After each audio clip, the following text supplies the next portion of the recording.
आप इस दुखद घड़ी में इस पीड़ित के परिवार के साथ सांत्वना देने के लिए आए हैं। सर, हम इस पीड़ित परिवार के साथ जो संवेदना आपने व्यक्त की है उसके तरफ से, परिवार के तरफ से मैं और क्षेत्रवासियों की तरफ से आपको 100 धन्यवाद देता हूं कि आप कम से कम पीड़ित परिवार के साथ संवेदना व्यक्त करने आए हैं। सर, थोड़ा सा ये बताएं कि इस पीड़ित परिवार के साथ न्याय में क्या हो सकता है? हम लोग यही इंतजार करेंगे। ये समाजवादी गुंडों ने राजभर समाज की बेटी के इज्जत पर हल्ला बोलने का काम किया है। मैं अपने स्थानीय पुलिस और जिला प्रशासन को बधाई देना चाहता हूं कि 24 घंटे के अंदर सारी कार्रवाइयों को सुनिश्चित करने का काम जिला प्रशासन ने किया है। अपराधी गिरफ्तार हो चुका है और जो भी धाराएं अपराध की बनती हैं उन सारी धाराओं के सहित एफआईआर लिखा जा चुका है। अपराधी को सख्त से सख्त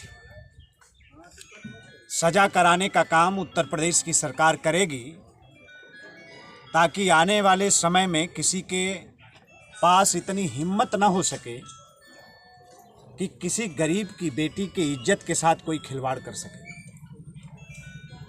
मैं एक बार फिर गाजीपुर जनपद के अपने जिला प्रशासन और अपने पुलिस विभाग के लोगों को मैं फिर बधाई देना चाहता हूं कि बहुत ही तत्परता के साथ, मेहनत के साथ अपराधी जिसको संरक्षण भी समाजवादी पार्टी के लोग दे रहे थे,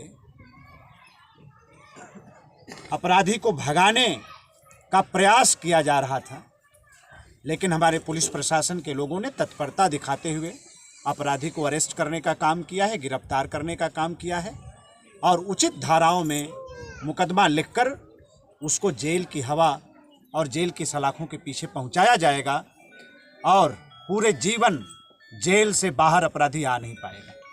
इसकी व्यवस्था भी उत्तर प्रदेश की सरकार करेगी।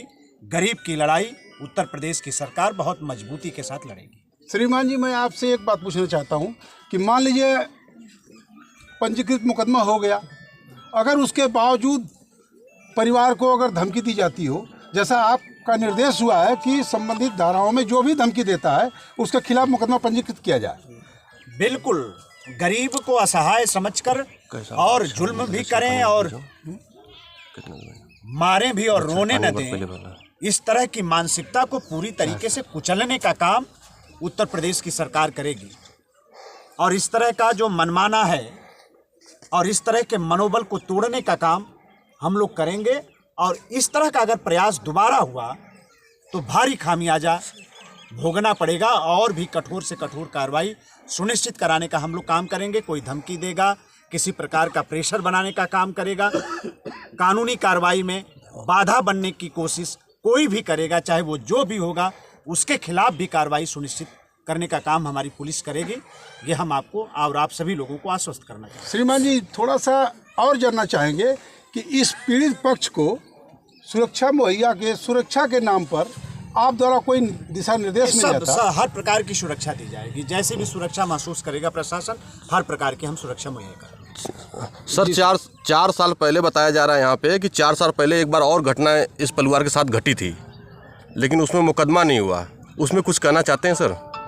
अब उस घटना का संज्ञान हमको नहीं है जी, और ना ही उसकी चर्चा पीड़ित परिवार ने हमसे किया है जी। अगर ऐसी कोई बात है जी, तो हम उसका भी हम उस मामले की भी जानकारी हम लेंगे जी, और उसको भी फिर से जांच हो सकती है, ऐसा कुछ नहीं है जी। अगर पहले भी ऐसी घटना अगर हुई है जी हुआ तो उस घटना में भी कार्रवाई सुनिश्चित कराने का काम हम लोग करेंगे। बहुत बहुत धन्यवाद सर। जो पहले घटना हुई थी वो प्राथमिक घटना हुई थी सर, उसको अगर संज्ञान ले लिया गया होता तो ये घटना, ये पिछली सरकारों में यही होता रहा है। जी जी जी जी बिल्कुल जी जी पिछली सरकारों में ऐसा ही होता रहा है।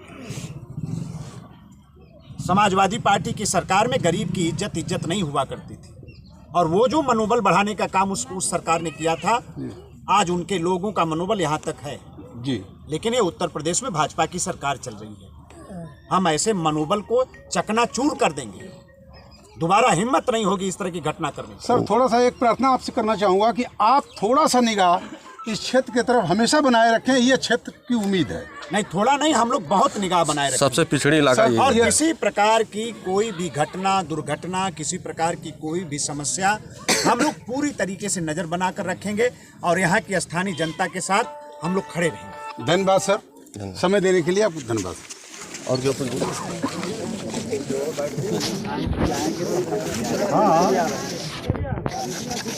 अच्छा ठीक है, ठीक है भैया।